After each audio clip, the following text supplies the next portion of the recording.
Good morning, folks. It's Diamond with the Oppenheimer Ranch Project, Magnetic Reversal News, and Shinrin Yoku, bringing you a grand solar minimum update Sunday, September 12th, noontime, Mountain Time, 2021. You're looking at the experimental smoke map. This is the vertical integrated smoke, and you can see the U.S., well, most of the East is covered in wildfire smoke. And we'll get to that. But the big story, Tropical Storm Nicholas, officially named and formed and strengthening, headed to Texas, the nexus of the Schmexus. Keep calm. It's boom time. Here we have the key message for Tropical Storm Nicholas. Tropical storm conditions are expected along portions of northeastern coast of Mexico and the coast of South Texas beginning on Monday. Nicholas is forecast to approach middle Texas coast as a strong tropical storm on Tuesday, and tropical storm conditions are possible along portions of the middle and upper Texas coast late Monday night into Tuesday, which will be their lose day. Tuesday into Tuesday night, heavy rain in East Texas. And we'll get to the models. There is a possibility of life-threatening storm surge along the coast of Texas from the mouth of the Rio Grande to High Island. Residents in these areas should follow any advice given by local officials. And finally, periods of heavy rain are expected to impact portions of Texas and the Louisiana coast today through the middle of the week. Significant rainfall amounts are possible, and they have shifted east into East Texas. And we have the current, most recent update on the precipitation runs here, and you can see right up there, 12 to 20 inches in some cases here in Texas. So if you're in Galveston or the Galveston Bay area, currently that is going to be where most of the flooding will be occurring, and that's bad news because Galveston Bay has, well, historically been a bad place to be during hurricanes. And then Houston is not out of the picture either. So this is going to be a huge event and could be very dangerous as far as the rainfall. Not the winds, none of that.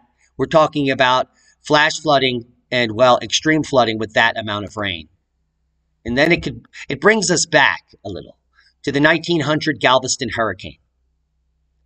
I don't know if you guys are aware of it, but the Great Galveston Hurricane, known regionally as the 1900 storm, occurred on my birthday.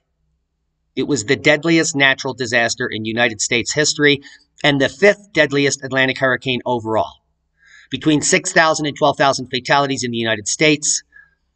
The number most cited in official reports is 8,000. Most of the deaths occurred near Galveston after the storm surge inundated the coastline with 8 to 12 feet of water. In addition, the number killed, the storm destroyed 7,000 buildings of all uses in Galveston, which included 3,636 demolished homes. Every dwelling in the city suffered some degree of damage. And certainly we won't have a repeat of this, but this is a big one with lots of rain, so do not poo-poo this one, especially if you live in the Galveston or Houston area. Recent rains continue to improve drought, but the soil moisture deficit persists.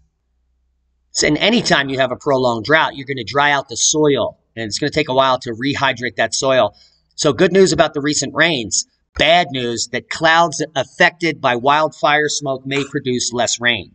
This might be one of the reasons why we are seeing such a drought just downwind of these fires. Water droplets were, on average, half the size of those generated by unaffected clouds.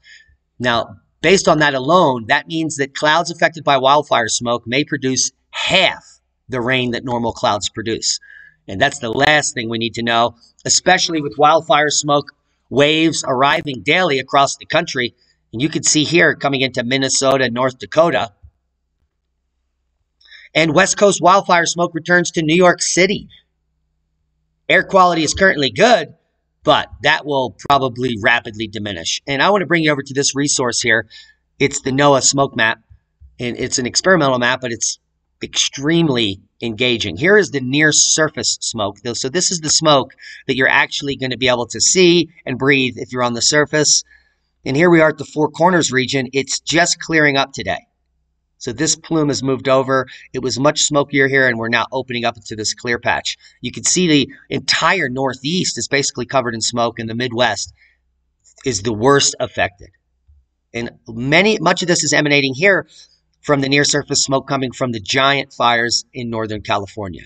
And then if you add that to the vertically integrated smoke, this is smoke up aloft, you can see, well, there is a lot of smoke up in the air, and almost half of the country is being affected by wildfire smoke now. So if you have respiratory problems and you're wondering what's going on, it's the smoke. And there'll be links below for you to monitor it yourself.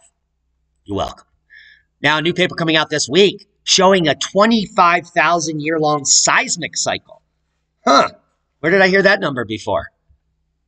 Let me think about that. The great years, 26,000 years. The catastrophe cycle's half of that. 2 catastrophes per great year. Wow. Maybe there's a great year seismic cycle. That paper seems to suggest that that's what's going on there. Now, I don't want to get ahead of myself, but someone just turned me on to Jamie Mcintyre. If you live in Australia and you're looking for the truth, this guy is, I think, the head journalist at the Australian National Review. I'll leave you links to his Facebook page here where you can follow him. I'm also going to leave you links to a Rumble video he did. And this is one of his posts, and this is what struck my eye here, that he retweeted. So, promoting a healthy lifestyle is now controversial. Your immune system is a conspiracy theory. People are deemed sick until proven healthy and so on. So, if you want to know more about the greatest fear of the globalists, well, it's a well-organized resistance. And Jamie Mcintyre, founder of the Australian National Review here, has a really nice video on Rumble. And we suggest you give him a rumble up and watch the video below. Link below, folks. And if you want to come out and meet us and meet other hard-hitting climatologists around the world and experts in actual science and climate science, join us at the 14th International Conference on Climate Change, presented by the Heartland Institute, October 15th to the 17th at Caesars Palace in Las Vegas. You can just come for the opening dinner for like $50, see the keynote speech, rub elbows with all the big guys, and have a great dinner. Or you could pay for the whole conference. I think it's about $200, $250, which includes everything, all the dinners, and a screening of The Climate Hustle, Part 2, on Sunday, which will be a fun day. Now, one other tidbit here, how to raise mealworms. A lot of people are looking for alternative sources of protein or ways, sustainable ways to feed their chickens and other animals. Well, it's easy to raise mealworms. It's a no-brainer. All you need to raise them is oats or some other simple substrate, and they live on basically compost, and you can create millions of these babies. In the future, that could be a hedge. Right now, a 5-gallon bucket of dried mealworms is going for $60, and you could be making money too in the form of mealworms. That's a boon to knowledge.